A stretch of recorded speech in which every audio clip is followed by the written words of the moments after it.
का रुख कर लेते हैं। बड़ी खबर सामने आ रही है। जयपुर शहरी सरकार से जुड़ी ये बड़ी खबर मिल रही है। निगम ग्रेटर में मेयर पद के लिए उपचुनाव की घोषणा कर दी गई है। राज्य निर्वाचन आयोग ने पूरा स्केड्यूल जारी कर दिया गया है। डॉक्टर सौम्या गुर्जर को बर्खास्त करने के बाद पद खाली हुआ। 3 और 4 नवंबर को नामांकन दाखिल होंगे और 5 नवंबर को नामांकन पत्रों की समीक्षा की जाएगी। 7 नवंबर को नाम वापस लेने की आखिरी तिथि है और 10 नवंबर को होगा मेयर पद के लिए मतदान।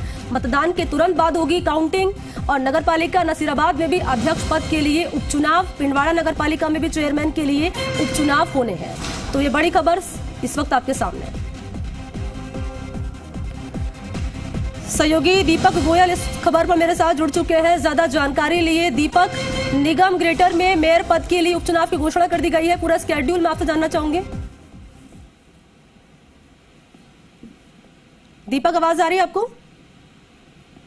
सौम्या गुर्जर को सुप्रीम कोर्ट से स्टे हटने के साथ ही जिस तरीके से निलंबन किया, उसके बाद कार्रवाई के तौर पर शील लाबाई को भले ही कुर्सी पर बैठा दिया हो, लेकिन जैसे बर्खास्तगी के आदेश हुए उसके बाद से लगातार ये फाइल है डीएलबी की ओर से राज्य निर्वाचन आयोग को लिखी गई थी कि पद खाली हो गया है, इसके लिए चुनाव की घोषणा की जाए। आज राज्य निर्वाचन आयोग ने अपना कार्यक्रम है वो जारी कर दिया है, जिसमें 3 और 4 नवंबर को यहाँ पर मेयर पद के लिए, मेयर के लिए नॉमिनेशन होंगे और नॉमिनेशन के बाद जो नामांकन पत्रों की स्क्रूटनी होगी। स्क्रूटनी के बाद नामांकन पत्र वापस लेने की तिथि यहाँ पर तय की गई है। बड़ी बात यह है कि 10 नवंबर को वो दिन होगा जब मेयर का इलेक्शन होगा, यानी कि मेयर पद के लिए वोट डाले जाएंगे। 10 नवंबर को ही 2020 के अंदर शहरी सरकार चुनी गई थी और वही तिथि होगी जब नगर निगम ग्रेटर में फिर से नया मेयर यहाँ पर बनेगा, क्योंकि जगमित्र सिंह देव और मेयर डॉक्टर सौम्या गुर्जर के विवाद के बाद ये मामला सरकार ने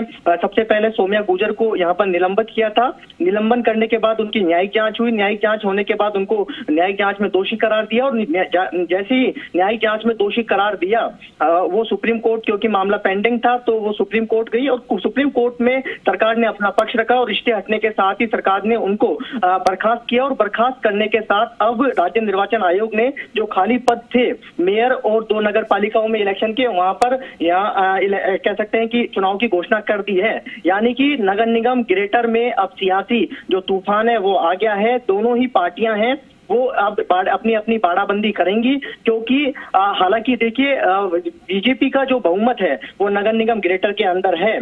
ऐसे में बीजेपी भी फूक फूक कर कदम रखेगी, क्योंकि पिछले बोर्ड के अंदर देखा गया था कि निर्मल विष्णु लाटा हैं, भले ही बीजेपी से थे लेकिन वो निर्दलीय बीजेपी और कांग्रेस का साथ लेकर उन्होंने बाजी मार ली थी। तो इस तरह का बीजेपी है फूक फूक कर कदम रखेगी। वहीं दूसरी तरफ कांग्रेस भी कहीं ना कहीं जोड़ तोड़ की स्थिति में रहेगी कि कहीं ना कहीं वो उनका मेयर इस सीट पर बैठा दें।